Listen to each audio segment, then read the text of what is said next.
un tipo de predicación muy importante para nosotros como iglesia.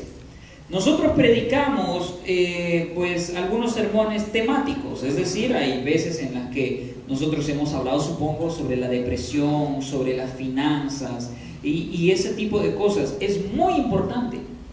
Sin embargo, la predicación expositiva, es decir, exponer un libro de la Biblia en el orden en el que ha sido redactado o revelado, también tiene su peculiaridad.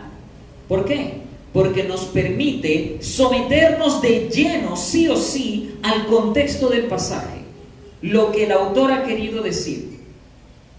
Así que debemos aprender a disfrutar y a recibir con gozo este tipo de predicación. No es para nada pesada, ¿no?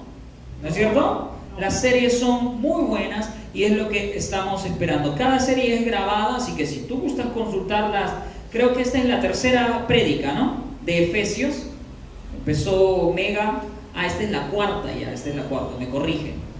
Entonces, no se olviden, vamos a terminar Efesios y vamos a continuar con otros libros hasta tal punto que llegaremos un día que aquí en Gracia Urbana todos los libros de la Biblia se habrán predicado. Amén.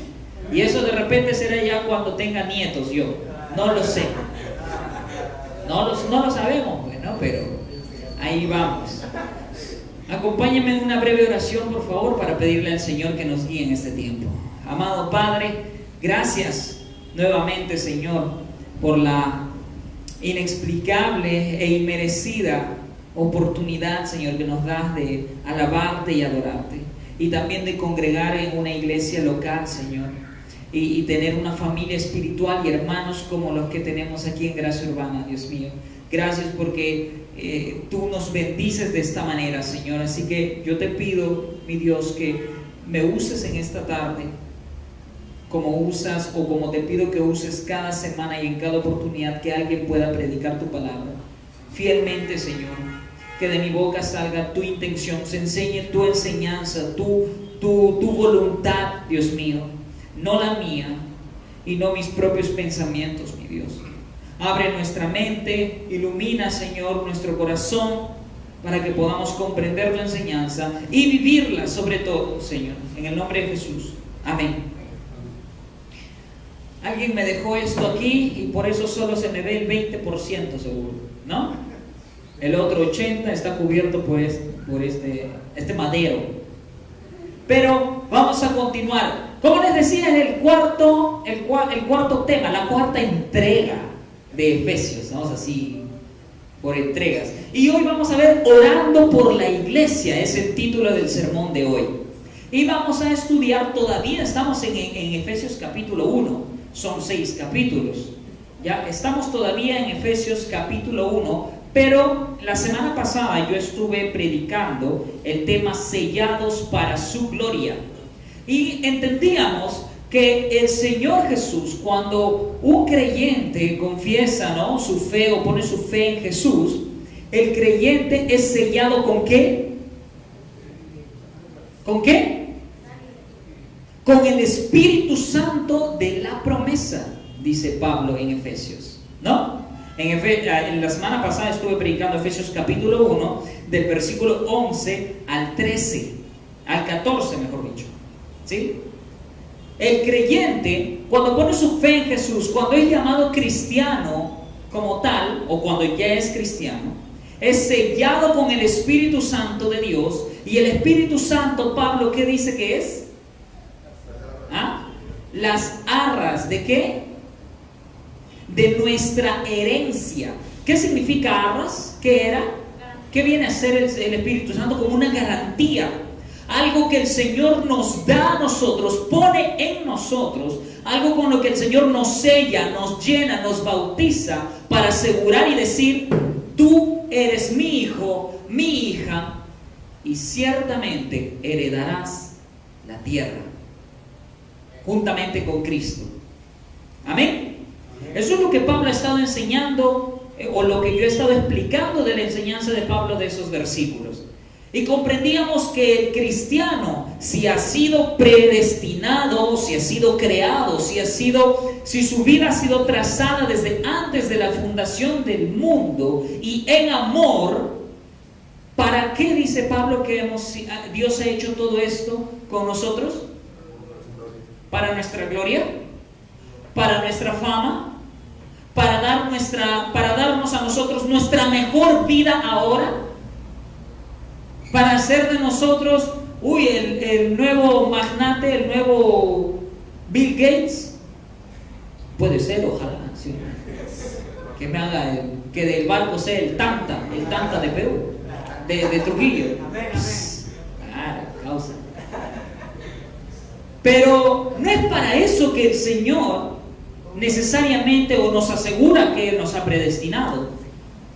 La palabra de Dios dice que nos predestinó, nos escogió, nos adoptó como hijos suyos según el puro afecto de su voluntad, para alabanza de la gloria de su gracia. Amado hermano, amada iglesia, esto no es banal, esto no es efímero, esta enseñanza no es de poca importancia.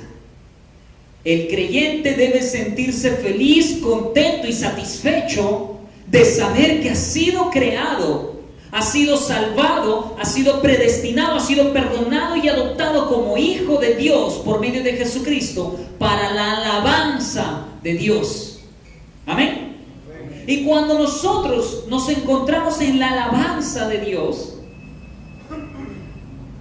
¿sí o no que encontramos gozo, felicidad, satisfacción, plenitud? ¿No es cierto?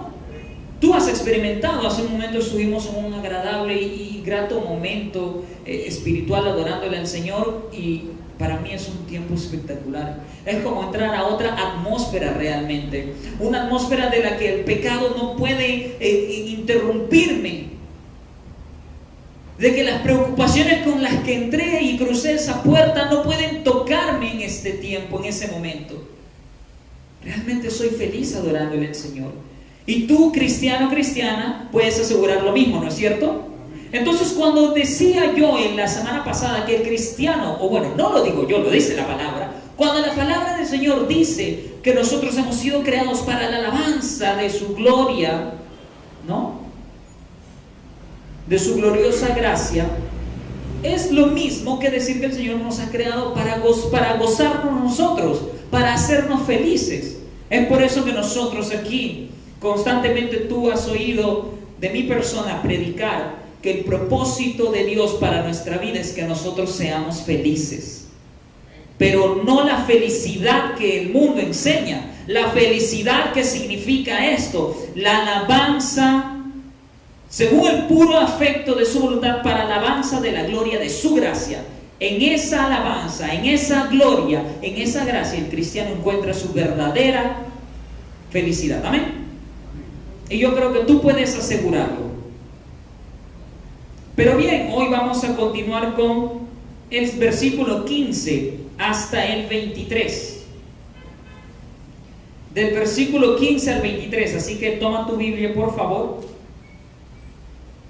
Y Pablo empieza diciendo lo siguiente: por esta causa también yo, habiendo oído de vuestra fe en el Señor Jesús y de vuestro amor para con todos los santos, no ceso de dar gracias por vosotros, haciendo memoria de vosotros en mis oraciones, para que el Dios de nuestro Señor Jesucristo, el Padre de gloria, os dé espíritu de sabiduría y de revelación en el conocimiento de Él, alumbrando los ojos de vuestro entendimiento, para que sepáis cuál es la esperanza a que Él os ha llamado, y cuáles las riquezas de la gloria de su herencia en los santos, y cuál la supereminente grandeza de su poder para con nosotros los que creemos, según la operación del poder de su fuerza, la cual operó en Cristo, resucitándole de los muertos y sentándole a su diestra en los lugares celestiales, y sobre todo principado y autoridad y poder y señorío, y sobre todo nombre que se nombra, no solo en este siglo, sino también en el venidero, y sometió todas las cosas bajo sus pies, y lo dio por cabeza sobre todas las cosas a a la iglesia, la cual es su cuerpo, la plenitud de aquel que todo lo llena en todo. Pablo empieza ahora en esta sección: por esta causa también yo, o por este motivo yo, o también por lo que he dicho antes yo. Y mi sermón de la semana pasada empezó con una expresión de Pablo similar. ¿Por qué? Porque Pablo ya ha estado enseñando algo anteriormente, pero él dice y toma la parte previa de su carta, la que yo estuve explicando la semana pasada, para continuar. Cuando nosotros estamos escuchando un sermón expositivo o predicamos una carta expositivamente, nos aseguramos justo de eso, de comprender que la carta, la Biblia, no ha sido escrita por partes de temas desconectados. Todo tiene una hilación, hermanos. Y Pablo lo que va a decir tiene conexión con lo que ya ha dicho. Por esta causa también yo, dice Pablo, que él, por la causa de que los gentiles creyentes y los judíos han sido sellados con el Espíritu Santo de la promesa, como ese adelanto o garantía que ustedes decían en el inicio, que es las arras del Espíritu, la garantía de que Dios cumplirá su propósito en ellos y obviamente en nosotros también como cristianos. Por esa causa Pablo se goza, se alegra, se regocija en los cristianos de Éfeso y probablemente en los cristianos de la región de Asia. En la introducción de esta serie vimos que, si bien es cierto en nuestras versiones, la carta de Efesios dice: Pablo, apóstol de Jesucristo por la voluntad de Dios, a los santos y fieles en Cristo Jesús que están en Éfeso. En los manuscritos más recientes, descubiertos más recientes, pero que tienen más antigüedad, no existe esta palabra Éfeso. O sea, no dice a los que están en Éfeso, simplemente dice a los fieles en Cristo Jesús, nada más. Entonces da una idea de que esta carta de Efesios no fue exclusiva y únicamente para la iglesia de Éfeso, sino para otras iglesias de la región. Así que Pablo ha oído de la fe de ellos. Pablo ha escuchado qué fe y qué conducta y cómo son los cristianos de esta zona. Y él por eso dice: yo sé que ustedes son cristianos, yo sé que ustedes han sido sellados con el Espíritu Santo de la promesa, y yo les digo que Dios va a cumplir su propósito en ustedes. Y por eso también yo, por ese motivo yo oro por ustedes. Yo intercedo por ustedes. Pablo dice que él ora por los otros creyentes, por los otros santos, como él les llama. A estos hermanos no los caracterizaba solo la fe en Jesús, según Pablo, sino su amor fraternal para con todos los santos. Fíjate muy bien que dice: por esta causa también yo, habiendo oído de vuestra fe en el Señor Jesús y de vuestro amor para con todos los santos. Y aquí yo quisiera que nosotros nos preguntáramos lo siguiente, y sin una actitud negativa, pero sí autocrítica y de manera de autoevaluación. Me pregunto si Pablo se gozaría de la misma manera al oír de nuestra fe. Me pregunto si Pablo podría expresarse de la misma manera si oyera o alguien le contara de cómo amamos a los otros cristianos. Por esta causa también yo, habiendo oído de la fe que tienen en la iglesia Gracia Urbana y el amor que tienen para con todos los santos, intercedo o no ceso de dar gracias por ustedes. ¿Pablo podría decir eso? ¿Escribiría con gozo sobre nuestra iglesia? ¿Escribiría con gozo y diría que da gracias a Dios por mi vida, por tu vida, por nuestras vidas o cristianismo? Pongámonos a pensar un poco en eso. Pablo podría decir lo mismo que está diciendo de nuestros hermanos de la región de Asia aquí, que da gracias por eso a Dios, haciendo memoria de nosotros en sus oraciones. Que quede allí y responde tú mismo. Pero es importante que nosotros, hermanos, retomemos una disciplina espiritual que hemos dejado de repente o que quizá nunca hemos practicado: la introspección o la autoevaluación, ¿no? ¿Mi vida se está alineando a la voluntad de Dios? ¿Esto que estoy haciendo o la manera como estoy haciendo las cosas, como estoy conduciendo mi vida emocional, mi vida profesional, en mis estudios, en mi trabajo, en mis negocios, Dios aprueba? ¿Realmente es digno de ser alabada en mi vida? Y no por mí mismo, sino porque Cristo está viviendo en mí. ¿Hace cuánto no te pones a pensar acerca de tu cristianismo? ¿Hace cuánto no nos hemos sentado a meditar y a pedirle: Señor, ayúdame a ver esos pecados que yo no puedo ver? Porque hay pecados que tú no ves. Nos arrepentimos de muchos pecados, pero imagínate, faltan muchísimos otros que no nos damos cuenta. ¿No es cierto? Puede ser un buen momento para retomar esa disciplina. Pero ahora yo quiero que nosotros veamos que Pablo dice, claro, él dice: yo doy gracias por su fe y por el amor que ustedes tienen para con el resto de los cristianos. Yo me gozo al verlos, al oír, al escuchar de ustedes. Y pido al Señor lo siguiente, dice Pablo. Pablo pide 3 cosas principales que él detalla entre el versículo 17 hasta el versículo 20, más o menos, o 19. Él dice que pide al Señor 3 cosas. Número 1, pide ora, intercede por los cristianos de Éfeso para que Dios les ayude a entender la esperanza a la que Él los ha llamado. Número 2, pide para que puedan comprender las riquezas de la gloria de su herencia en los santos. Y número 3, pide para que puedan conocer la supereminente grandeza de su poder para con ellos. Pablo es casi un poeta, ¿no? Es un gran escritor, Pablo. Claro que inspirado por el Espíritu de Dios, pero escribe de manera fenomenal. Pero vamos a ver la primera parte: la esperanza a la que Él os ha llamado. ¿Por qué para Pablo es tan importante que los cristianos de Éfeso, y también para los cristianos de hoy en día, nosotros podamos comprender a qué esperanza hemos sido llamados? Nuestra vida se mueve constantemente en base a esto, a una esperanza. ¿Recuerdan la canción Color Esperanza de Carlos Vives, creo que se llama?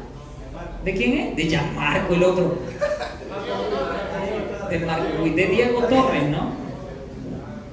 El mundo, el ser humano, tiene todavía una voz, un eco en su interior que pide por cosas buenas que Dios ha puesto en nosotros, pero que lamentablemente el pecado ha tergiversado de alguna manera. Pero la esperanza es una de esas características que nos hablan acerca de Dios como nuestro creador, o de algo que nuestro corazón todavía espera y que no está en este mundo, o que todavía no ve del todo. Vemos las guerras, los pleitos o los problemas familiares, así de sencillo, los problemas del día a día, pero siempre podemos suspirar y de repente desear que algún día las cosas estarán mejor, o que en un momento todo mejorará, ¿no es cierto? Y en base a esa mejora es que nosotros nos movemos. Si alguien viviera sin esperanza, sería fatal, prácticamente estaría muerto, no tiene motivación para hacer las cosas. ¿Construir qué? ¿Una familia mejor? ¿Qué esperanza podría tener una familia mejor? ¿O qué esperanza de encontrar trabajo? ¿O X, Y, Z cosas? Alguien sin esperanza es como una piedra. Pero la esperanza que nosotros los creyentes debemos tener, o que tenemos en realidad, es una esperanza que no es a la que Diego Torres le canta, por muy bonita que sea. Porque obviamente queremos que en algún momento la humanidad se muestre unida, pacífica, agradable, amable. Nadie quiere ver pleitos, divorcios. ¿No es cierto? Pero la esperanza a la que el Señor ha llamado al cristiano trasciende el tiempo y el espacio. Porque el Señor le ha dado o nos da una esperanza al cristiano que apunta a la eternidad. La gente allá afuera comúnmente está buscando una esperanza que se acabará. Una esperanza por la que no vale la pena realmente hacer algo importante. Pero Dios es el único que puede poner en nosotros una esperanza que trasciende la eternidad. Amén. Solo en Cristo Jesús, amados hermanos, solo en Jesucristo, amada iglesia, uno puede comprender a qué esperanza el Señor nos ha llamado. La esperanza de un día estar con Él. La esperanza de que un día toda esta creación caída y corrupta será renovada, será creada de nuevo. Y como dice Apocalipsis, ya no habrá más llanto, más dolor, más enfermedad. Ya no habrá más corrupción. Esa es la esperanza que debe sostener nuestra vida y nuestro cristianismo. No es una esperanza que se acaba con nuestra muerte, ni mucho menos una esperanza que nos habla de un cielo blanco con nubes y nosotros como luces o ángeles tocando un arpa o guitarra o qué sé yo. No. La esperanza es que reinaremos con el Señor Jesús. Amén. Y Pablo hablará más adelante sobre esto, obviamente, pero yo ya estoy dando un adelanto.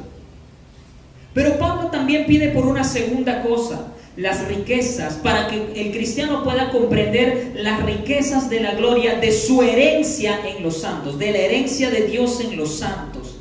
Y esto está conectado con lo que acabo de explicar, porque puede ser que Pablo se esté refiriendo a las riquezas de la gloria que la herencia de Dios nos da a nosotros los santos en Cristo Jesús. Es decir, que gobernemos con el Señor Jesús esta tierra cuando Él regrese.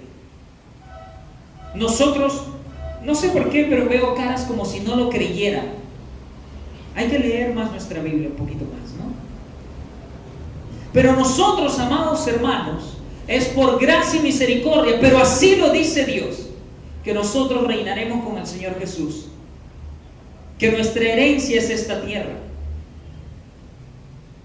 pero que más adelante veremos, cabeza de todo es el Señor Jesús. Amén.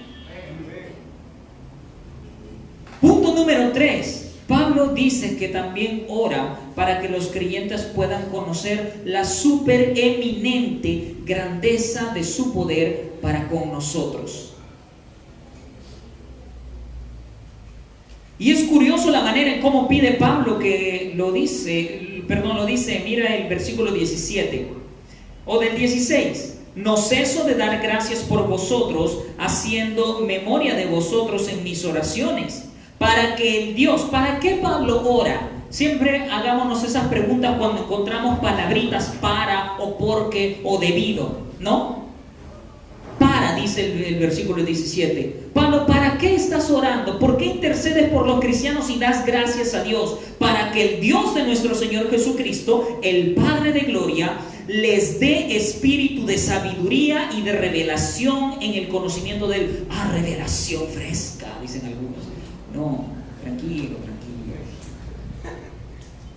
Alumbrando los ojos de vuestro entendimiento, para que sepáis cuál es la esperanza a que Él os ha llamado y cuáles las riquezas de la gloria de su herencia en los santos. El Señor Jesús, Pablo, ora para que Dios, el Padre de nuestro Señor Jesucristo, alumbre nuestros ojos, abra nuestro entendimiento, alumbre nuestro entendimiento, dice. ¿Por qué el Señor tendría que alumbrar nuestro entendimiento? Pues probablemente porque está entenebrecido. Probablemente porque tenemos los focos apagados de nuestro entendimiento y no podemos ver como Dios ve. ¿No es cierto? El cristiano puede caer en esto. Podemos tener un cristianismo, pero que no experimenta gozo. Y no experimenta gozo porque no está viendo las promesas de Dios en su palabra.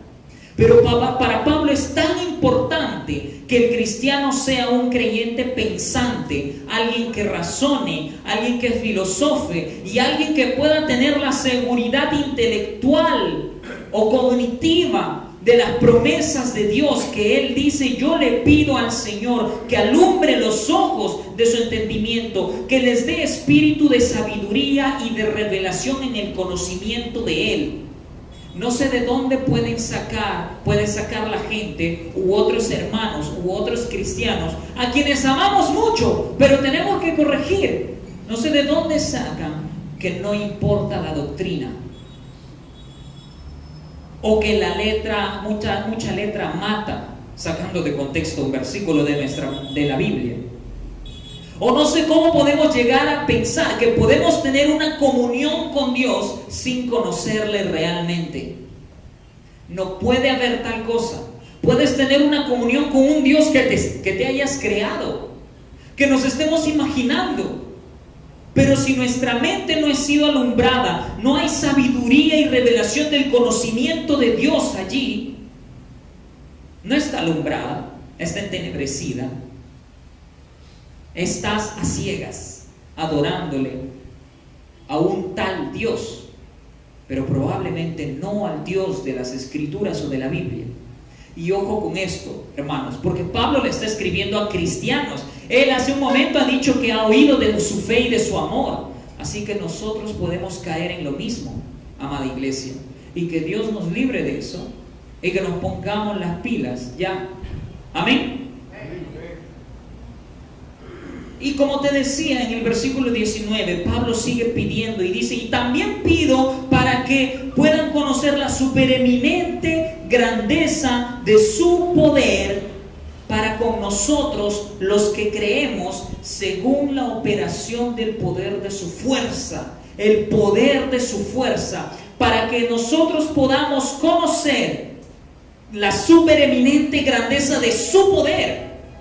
El poder de su fuerza. Pablo dice que esa fuerza es, en primer lugar, de Dios, no es nuestra, y que esta misma fuerza operó en Cristo para resucitarlo. Fíjate lo que dice en el versículo 20: fuerza de su fuerza, la cual operó en Cristo, resucitándole de los muertos y sentándole a su diestra en los lugares celestiales, sobre todo principado y autoridad y poder y señorío, y sobre todo nombre que se nombra no solo en este siglo, sino también en el venidero. Esta fuerza de Dios fue la que resucitó a Cristo de entre los muertos y que le dio un lugar a su diestra y lo puso por encima de toda potestad y autoridad y puso todo sobre sus pies. Esta fuerza de Dios es definitivamente el Espíritu Santo. Nosotros vamos a ver siempre que el accionar de Dios es un accionar de nuestro trino Dios, Padre, Hijo y Espíritu Santo. Amén. Cristo, dice Pablo, dice la Biblia, que fue resucitado por este poder de Dios y sentado a su diestra, el lugar de mayor honra en toda la creación. La Biblia afirma en este texto que cualquier autoridad, por más poderosa que proclame ser, por más grande o pomposo que ostente un título, poderes de este siglo o del venidero, físicos o espirituales, todo poder, toda autoridad está sujeta a la suprema autoridad de Jesucristo. Jesús cumplió un papel muy importante, hermanos, dentro del propósito eterno de nuestro Dios Trino. Jesús vino al mundo a representar con fidelidad a una nación desobediente, Israel, a ser el verdadero Adán fiel, porque el primero lamentablemente falló y nosotros fallamos con él. Jesús es el modelo de ser humano perfecto, sometido a la divina, santa y buena voluntad de nuestro Dios. En cambio nosotros, como Pablo también lo dijera en su carta a los Romanos, todos nosotros a una nos hemos corrompido. Como si se tratara de una suerte de torre de Babel, nos hemos unido para darle la espalda a Dios y buscar hacernos un nombre construyendo un reino falso en nuestros corazones. Pero Jesús, en cambio, no lo hizo así. Él vino y se humilló. En cambio, a nosotros nos humilla y lo primerito que hacemos es saltar y abrir nuestra boca. Pero la palabra dice que el Señor Jesús enmudeció frente a las calumnias, frente a la violencia, incluso cuando era llevado hacia el Calvario a ser asesinado vergonzosamente. Yo te pregunto, ¿qué clase de rey es este? ¿Qué clase de rey muestra esta debilidad? Que no lucha, que no pelea, y es más, que no tiene quien pelee por él. No es el tipo de Dios o autoridad que Israel esperaba, que los judíos esperaban, y no es el tipo de Dios o autoridad al cual gente gentil podría decir y confesar como su Dios. Y es más, nosotros así nada más no podríamos darle nuestra alabanza a un rey o a una autoridad con esa característica. Pero la batalla de nuestro Señor Jesús fue una batalla que nuestros ojos ciegos no podían ver del todo. Nuestro corazón corrupto, el corazón corrupto del ser humano, no podía percibir esta batalla. La victoria de Jesús fue una victoria a la que los sabios de este mundo le llaman locura. En cambio, su buena noticia llegó, pero con una envoltura de luto, con una envoltura negra y sucia. Dios definitivamente, amada iglesia, no hace las cosas a la manera de los hombres. Amén. Yo creo que eso lo sabemos bien. Y acabamos de decir amén, pero a veces no nos gusta, ¿verdad? A veces queremos que las cosas se hagan a nuestra manera. Pero Dios no lo hace así. Dios lo hace a su manera, pero siempre su manera es buena, agradable y perfecta. Dios no hace las cosas como el hombre lo hace, no sana como los doctores de la tierra lo hacen, no provee como el jefe tirano de esta tierra lo hace, no hace justicia como los jueces terrenales lo hacen, no restaura como los psicólogos de este tiempo lo hacen. Él hace las cosas distintas pero perfectas. Y aunque la sangre de Dios se derramó en una aparente escena de fracaso mundial, en realidad el creador del universo todopoderoso levantó a su hijo de la muerte, el Dios poderoso, demostrando ser más fuerte que la muerte, que el Hades, que el diablo y que todas sus estrategias. Dios es poderoso, Cristo es victorioso, Cristo es nuestro Dios. Y por eso Pablo puede decir que Dios sometió todas las cosas bajo sus pies. A Cristo se le dio toda autoridad. Y ahora sí, pues, que alguien se atreva a meterse con Él. Pues si bien es cierto que es manso como un cordero, pero por su gloria Él es el león de Judá. Y este poder que Pablo dice, este gran poder que Pablo quiere que los creyentes conozcamos o experimentemos, es el poder de Dios. Y dice Pablo que ese poder obra en favor del creyente, obra a nuestro favor. Versículo 19: ¿y cuál la supereminente grandeza de su poder para con nosotros, los que creemos? No sé si hemos logrado vislumbrar esta realidad. El gran poder de Dios que transformó el mundo, que salvó a los pecadores, que resucitó a Cristo de entre los muertos. El gran poder de Dios que le dio toda la autoridad a Jesucristo opera a nuestro favor. Opera para que nosotros podamos vencer el pecado. A nosotros que estamos siempre preocupados por el dinero, por la salud, por tener un buen cuerpo, por tomar las mejores bebidas, por tener la mejor ropa de la mejor marca, preocupados por el mejor colegio para nuestros hijos, por la mejor cerámica para nuestras casas, por la mejor fiesta de cumpleaños, etcétera, para que nuestras pobres mentes y corazones comprendan que están pensando y anhelando miserias, cuando en realidad, si tan solo viéramos que hay un enorme poder que puede obrar a nuestro favor. Pablo está rogando a Dios por esto, y Pablo y Dios quiere que nosotros sepamos de esto, que nosotros queremos o debemos desear ser santos antes que millonarios, ser usados por Dios antes que ser usados por el enemigo. Y que no es algo imposible, es algo que se puede lograr, porque la fuerza de Dios nos capacita, su Espíritu Santo, como una dinamita que está ahí en nuestro interior, para vencer el pecado, amada iglesia, para hacer morir el viejo hombre, para andar en la nueva vida y dejar la vida anterior, para orar, para buscarle, para desearle, para dominar nuestro carácter y nuestra lengua. No hay excusa, cero excusas, cero excusas. El gran poder de la fuerza de Dios que obra a nuestro favor, su poder para con nosotros los que creemos. Y sobre todo porque tenemos un Señor que supera a todos los falsos señores y dioses, a todos esos falsos dioses ante los que anteriormente nosotros nos hemos inclinado, ante los cuales nosotros le hemos rendido nuestra vida entera, a quienes le dijimos: tómame, aquí estoy, haz conmigo lo que tú quieras, pero que han pagado mal.